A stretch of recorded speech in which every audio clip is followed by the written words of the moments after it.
All right, thanks, Malika. Well, today, October 10th, is World Mental Health Day. And of course, this COVID-19 pandemic has had a major impact on people's mental health, such an important topic. And here with us this morning to discuss this is Dr. Catherine Chun. She's the Assistant Professor of Clinical Psychology at Chaminade University. Thanks for being here this morning. It's such an important topic.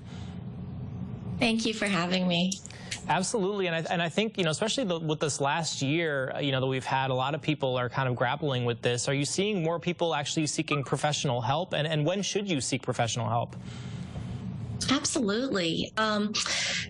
The pandemic has really affected all of us, and mentally in some form or fashion, especially frontline healthcare workers, other frontline workers, students, those who are living on their own, those with pre-existing mental health conditions and other health conditions. It's really affected everyone globally. Mm-hmm. And I think...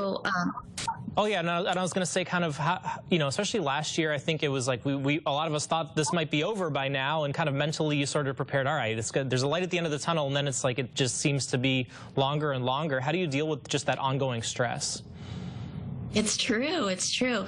So a lot of it is us adapting to change. And people have dealt with job loss. They've dealt with work-related stress. They've had family stress going on.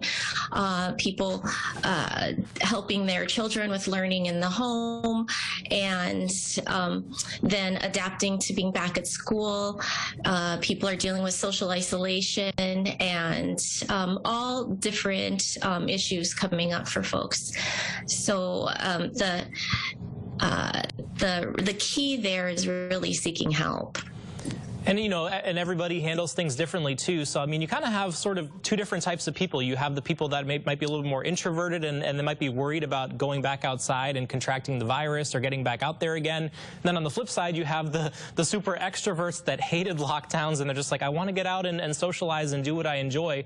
What advice do you have for each of those two different types of people? Well, it really is a balance, right? So we have a lot of people who have had heightened anxiety and depression. When these symptoms are going on for days, it's really important to seek professional help.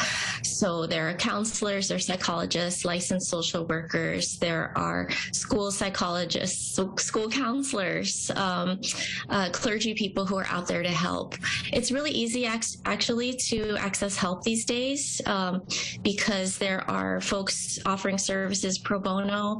There are a lot of providers who are offering telehealth these days, so you can stay home and get your services. The key is really adjusting to a new way of living. In my home, we have hooks up with our masks loaded on there. We grab a mask and we're off for the day. And really donning a mask and going out there, you feel a little bit more freedom, and you're able to easily manage the mood symptoms and the depression when you are making an effort at adjusting. But really, professional help is key if those symptoms get very severe. And any advice in particular for our keiki? I know that it's been a tough year for them too, especially with the social isolation, and then now going back to school and still dealing with this kind of roller coaster of being pulled back out of school again when there's an outbreak and things like that. Mm-hmm. Mm-hmm. Yeah, for the keiki, just like for adults, really, finding what you enjoy in life. If it's safe and healthy, go for it. Enjoy the outdoors. Really get out there, and exercise is key. So sleep and nutrition, but it's really important to enjoy the fact that we live in Hawaii and are able to embrace the outdoors. Okay, it's a little rainy and windy today, but we can still enjoy, that rainbow that was being shown earlier.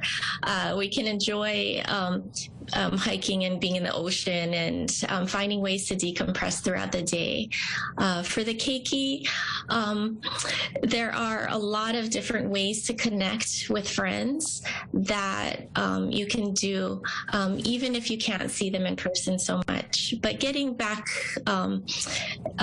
into schools has been helping, and those who are adjusting to learning at home through homeschooling are still still able to connect in different ways. Absolutely. It's really working with parents to get creative. Absolutely, so important, and such an important topic. We appreciate you, Dr. Chun. I know it's tough for a lot of people out there. Thank you. Yes. And I really hope they're seeking help when it's needed. Absolutely. And help is always there. And we'll have a list of resources as well for you on our website, KITV.com. Meanwhile, we're off for a break. Your time now, 7:47. We'll be right back.